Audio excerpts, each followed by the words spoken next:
Entre nosotros nos llamamos slowers porque realmente el concepto slow es aplicable a muchos campos. Se empezó con el slow food, pero al final no deja de ser un estilo de vida, una forma de ver las cosas. Es un cambio de valores. Se aplica también a la forma de comprar conscientemente, comercio justo y comercio de barrio.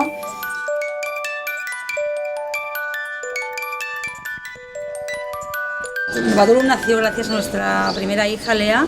Antes vivíamos en París. Muchos amigos con niños nos preguntaban de dónde venían los juguetes y a la que Lea cumplió 2 años decidimos lanzarnos y nació Batulun.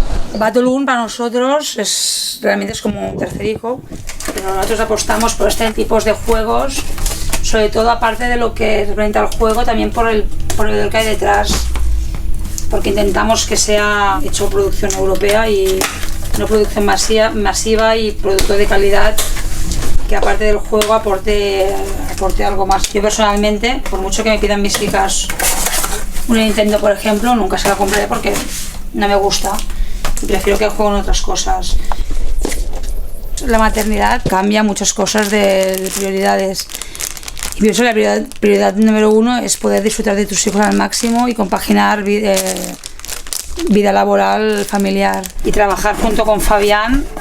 Mucha gente, sobre todo, nos decía al principio que o la tienda o la pareja, que es difícil, pero para nosotros no nos ha supuesto realmente seguimos felices y enamorados como pareja y la tienda por ahora va bien.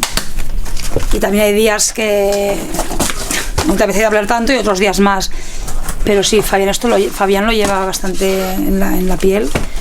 Y el producto nos encanta.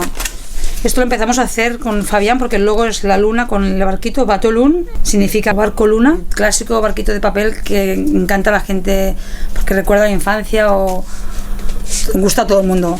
Y en cada regalo ponemos una barquita con